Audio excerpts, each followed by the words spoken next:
Hello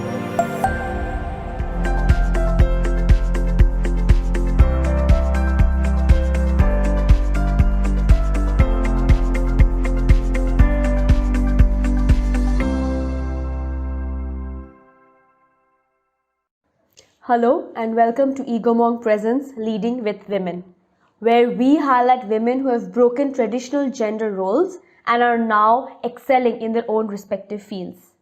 Joining us today is Meerarani Hembram. She's a member of the Indian national women's rugby team, and their team recently won the bronze medal at the Asian Rugby Championship. शुक्रिया आने के लिए और हमारे साथ आज बात करने के लिए। मेरा पहला सवाल यही है कि आपने कब और कैसे रग्बी को चुना? मैं 2006 से रग्बी शुरू की हूँ जबकि मैं 12 साल की थी। वो किस में है, किस जो कि उड़ीसा का भुवनेश्वर में एक ट्राइबल इंस्टीट्यूट है जहाँ पे सिर्फ 25 अभी 30,000 ट्राइबल स्टूडेंट्स रहते हैं, सिर्फ ट्राइबल ही रहते हैं और फ्री ऑफ कॉस्ट है वो। और वहाँ पे अभी भी बहुत सारे बच्चा रग्बी खेलते हैं। मैं बहुत छोटी थी जब 12 साल की थी, 6 स्टैंडर्ड में थी, तभी बहुत ऐसे फॉरेन्स आ रहे थे हमें ट्रेनिंग करने के लिए, बहुत इंटरेस्ट होती थी तभी। तो फर्स्ट में 2006 में हमारे किस से यूके गए थे अंडर 14 टूर्नामेंट के लिए। यूके से कुछ फेस्टिवल्स होते हैं हर साल, तो किस पर्टिकुलर एक टीम जाता है वहाँ पे रिप्रेजेंट करने के लिए, जो कि वो हर साल एक साल लड़की और दूसरे साल लड़का, फिर लड़की फिर लड़का, ऐसे कंटिन्यूअसली वो हमें बुलाते रहते। तो एक साल 2006 में ही गए थे जो कि अंडर 14 एज ग्रुप था बॉयज के, वो लोग वहाँ गए थे और बहुत अच्छा परफॉर्म किए थे। और वो लोग जब रिटर्न आए तो बहुत मतलब इतना अच्छा माहौल बन गया और इतना अच्छे से उनको मतलब वेलकम किया कि तो हम बहुत छोटे थे और इम्प्रेस हो गए पूरा एकदम। मतलब इंटरेस्टिंग तभी से शुरू होने लगा, काश हम वो जगह में होते। फिर रग्बी तो इतना कॉन्टैक्ट गेम है तो वहां तक पहुंचना बहुत मुश्किल होती है। फिर वो इंटरेस्ट और वो जगह को चुनने के लिए बहुत सारे लंबे रास्ता होनी चाहिए और सोचना भी पड़ती है।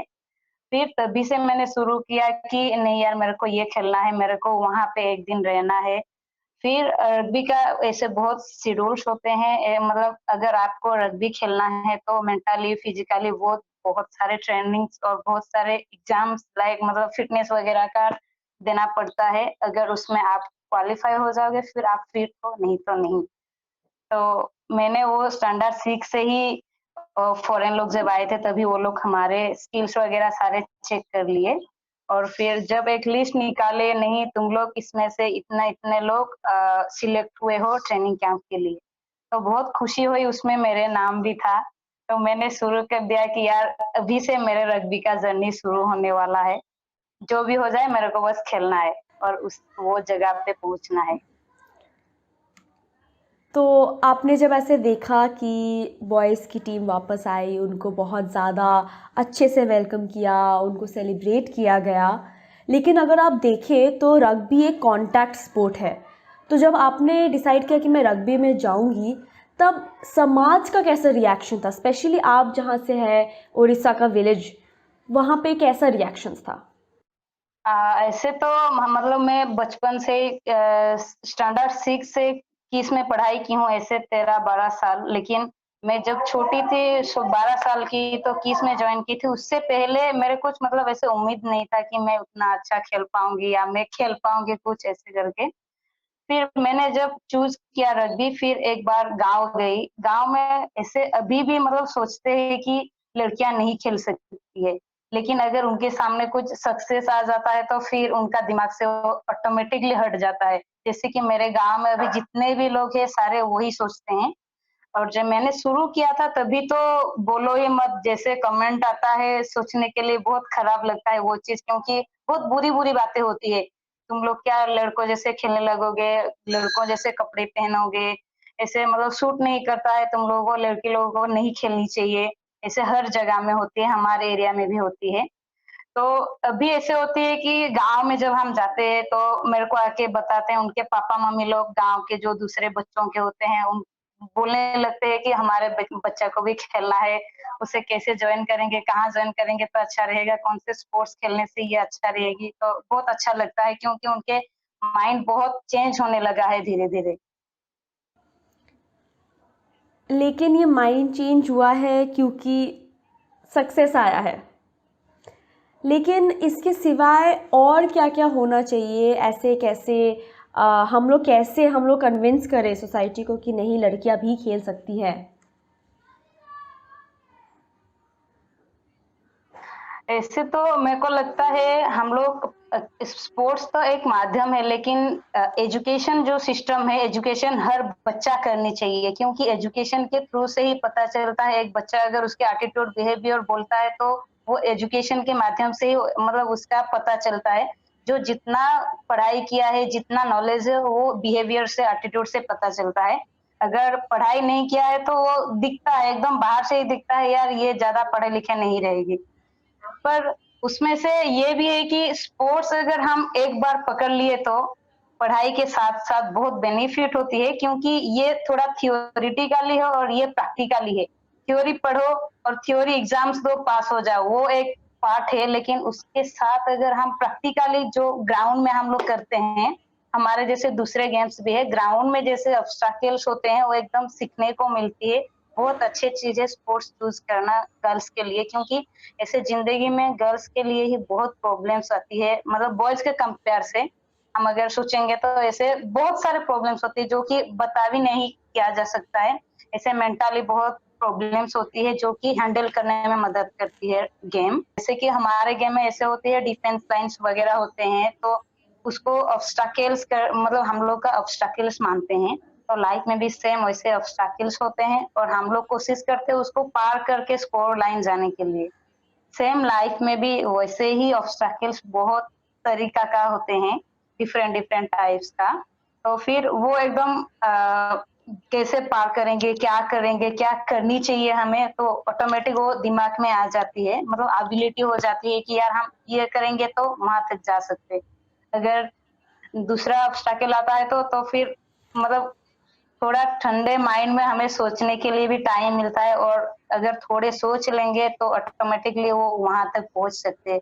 वो सिखाती है स्पोर्ट्स मुझे। ये सुन के बहुत अच्छा लगा।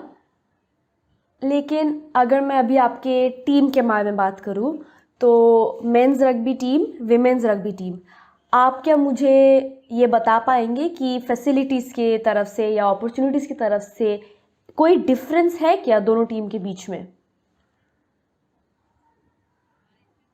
ऐसे तो फैसिलिटीज में डिफरेंस नहीं होनी चाहिए मेरे तौर से, लेकिन सब लोग बोलेंगे कि जितने हम लोग के एनवायरमेंट से जितने हैं, हम लोग के एरिया के जितने लोग हैं, वो लोग का सोच थोड़ा मतलब अलग हो सकता है। नहीं, लड़की लोग ऐसे कपड़े नहीं पहन सकते, जितना बॉयज को लोड दिया जाएगा उतना गर्ल्स को नहीं दिया जा सकता है। वो तो हम भी बोलेंगे कि लोड का थोड़ा डिफरेंस रहनी चाहिए क्योंकि अकॉर्डिंग टू बॉयज हम लोग मतलब गर्ल्स लोग का थोड़ा हम लोग का कैपेसिटी थोड़ा कम है, लेकिन वैसे भी नहीं कि उनको जितना स्किल्स दिया जाए सिखा जाए हमें नहीं, वो नहीं होनी चाहिए।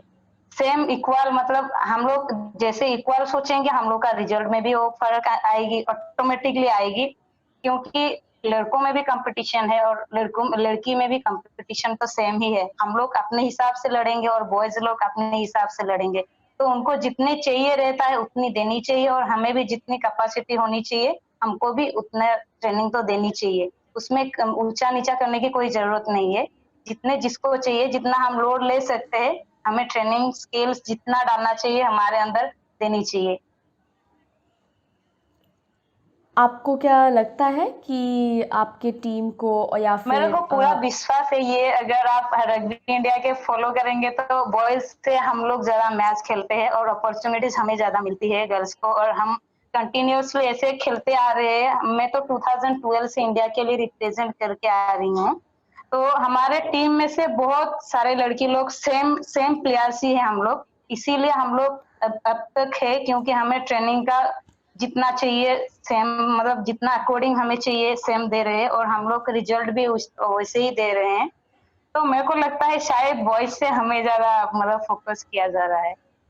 अगर मैं अभी बोलूँ कि अगर आप सिर्फ रग्बी का टीम नहीं देख के अगर आप देखें बाकी हर स्पोर्ट में, क्रिकेट, फुटबॉल, जो भी स्पोर्ट है, आपको क्या लगता है कि विमेंस टीम और मेंस टीम को सेम ट्रीट किया जाता है? नहीं, अपॉर्चुनिटीज अगर बोलेंगे तो गेम के हिसाब से हमें सेम प्रायोरिटी मिलती है, लेकिन अगर आप नौकरी वोकरी वगैरह गवर्नमेंट के बात करेंगे तो ये अफकोर्स हमको थोड़ा कम दिया जा रहा है। अब तक जैसे दूसरों गेम के लिए अपॉर्चुनिटीज है कुछ करियर बनाने का, हमारे लिए अब तक कुछ नहीं हुआ है। और कोशिश करते हैं, मतलब इसके लिए अगर हम लोग जितना चाहे अपना एफर्ट डालेंगे इंडिया के लिए, इंडिया का नाम रोशन करेंगे, लेकिन वेट करते हैं कब तक इंडिया हमारे लिए या गवर्नमेंट, हमारा स्टेट गवर्नमेंट, सेंट्रल गवर्नमेंट कब हमारे लिए करते हैं। अगर करेंगे तो कुछ भी हमें थोड़ा मतलब अच्छा लगेगा और मोटिवेट भी ज्यादा प्लेयर होंगे और ज्यादा प्लेयर भी आने लगेंगे। तो अभी अगर मैं आपको पूछूं कि अगर आपको एक चांस मिले गवर्नमेंट से बात करने का, आप डायरेक्टली किस तरह के डिमांड्स उनके सामने रखेंगे? मैं तो बोलूंगी सारे स्पोर्ट्स के, मतलब सारे स्पोर्ट्स पर्सन्स के एक एम होती है, टारगेट होती है ओलंपिक खेलना। और अगर ओलंपिक भी नहीं खेला है, जितना एशियंस होते हैं सारे वहां तक पहुंचना, अगर नहीं भी पहुंचता है तो उसे एटलीस्ट एक अच्छा करियर होनी चाहिए। जितना भी कोशिश किया है, वो जितना उसका कंट्रीब्यूट किया है, मतलब हमारा देश के लिए, एटलीस्ट गवर्नमेंट भी उसको उतना ही मतलब केयर करनी चाहिए। आशा है कि गवर्नमेंट ये इसमें थोड़ा ध्यान देंगे तो अच्छा रहेगा, क्योंकि हम लोग ऐसे बस खेलते रहेंगे और हमारा जब उम्र खत्म हो जाएगा, मतलब अबुल नहीं रहेंगे, तो हम लोग बस खेल ग्राउंड छोड़ के हम अपने काम के लिए बिजी रहेंगे, दूसरा करियर के लिए भाग जाएंगे, तो ऑब्वियसली प्लेयर कम होने लगेंगे। और हम लोग जिसमें करियर बनाना चाहते हैं उसमें अगर हम नहीं रहे तो शायद उतना अच्छा प्लेयर और नहीं निकल पाएंगे। तो मेरे को लगता है करियर बनाने के लिए गवर्नमेंट को थोड़ा मदद करनी चाहिए। तो आपने बोला पहले कि आप जब किस में पढ़ाई कर रही थी तब आपको अपॉर्चुनिटी मिला रग्बी टीम ज्वाइन करने में। तो आपको क्या ऐसा लगता है कि ऐसे इंस्टीट्यूशंस की बहुत ज़रूरत है इंडिया जैसे कंट्री में? ऑफ कोर्स खोलनी चाहिए, क्योंकि हम लोग जैसे बैकग्राउंड से है, हम अगर किस नहीं होता तो शायद हम लोग यहाँ तक भी नहीं पहुंचते, कभी भी नहीं, सोच भी नहीं सकती मैं। क्योंकि हमारे जैसे बहुत मतलब बच्चे लोग हैं जो कि मतलब दिन में एक बार खाना मिलेगा, फिर पढ़ाई का तो दूर की बात, और पढ़ाई के साथ जो खेलने का अपॉर्चुनिटीज मिली, और अपॉर्चुनिटी के बाद हम लोग जहाँ तक पहुंचे, ट्रेन में बैठने का तो सपना की बात है, सच बोलूं, क्योंकि हम लोग के घर ट्रेन वेन से नहीं जाते हैं, बस बस से ही जाना आना होता है। तो ट्रेन की बात भी सोचना नहीं चाहिए, मतलब मैं कभी नहीं सोची थी। और फ्लाइट की बात तो छोड़िए, मैं कुछ नहीं बोल सकती। और आज उसी के वजह से मैं रग्बी खेली, इंडिया के लिए खेलती हूँ, और फ्लाइट में भी बहुत बार बस मतलब बैठ चुकी हूँ, वो कभी नहीं सोची थी मैं। अभी अगर एक छोटी बच्ची अगर आपको आके बोलती है कि मुझे भी खेलना है, मुझे भी इंडियन टीम को रिप्रेजेंट करना है, तो आप क्या बोलेंगी उस बच्ची को? मैं बहुत इंटरेस्ट हूँ इस लाइन में काम करने के लिए। मैंने उसके लिए बीपीएड भी करके रखा है, जो कि bachelor of physical education teacher, उसमें वो करके रखी हूँ। मेरे को इसमें बहुत पसंद है, बहुत शौक है ये लाइन में काम करने के लिए। तो मेरे को लगता है बच्चों में इंटरेस्ट होनी चाहिए। हम तो मोटिवेट करेंगे उनको, लेकिन अगर बच्चों में इंटरेस्ट है तो वो जहाँ तक चाहेगा हम वहां तक उनको ले जा सकते हैं, अगर हम अच्छे कोचिंग देंगे तो उनको। और अगर ऐसा कोई बच्चा है जो चाहता है लेकिन उसका परिवार बोल रहा है कि नहीं मैं नहीं करने दूंगी उसे, तो आपके लिए क्या स्टेप्स होने चाहिए इसके बाद? मेरे को लगता है एक एक बार बच्चे से पूछ लेनी चाहिए, आप खेलना चाहते हो या नहीं। अगर बच्चा हाँ बोलता है, फिर बोलता है कि नहीं पापा मम्मी को प्रॉब्लम होती है, फिर हम जाके पेरेंट्स से बात कर सकते हैं कि आपके लड़की खेल सकती है, ऐसे पढ़ाई पे बहुत करियर कर रहे हैं, मतलब ऐसे सोसाइटी में बहुत पढ़ने वाला है, लेकिन पढ़ाई के साथ साथ भी अगर आपके बेटी स्पोर्ट्स में इंटरेस्ट है तो आपको डालनी चाहिए। एक बार डाल के देखिए, फिर रिजल्ट क्या होता है फिर बताइए मेरे को, मैं आपके बच्चों को अच्छा से ट्रेनिंग कराऊंगी, फिर बाद में बताइए, एक बार छोड़ के देखिए बस। थैंक यू सो मच, बहुत अच्छा लगा सुन के, बहुत पॉजिटिव लगा सुन के। And We wish you as well as the Indian team all the best, and we really hope that you reach the Olympics. Thank you so much for joining us today. Thank you.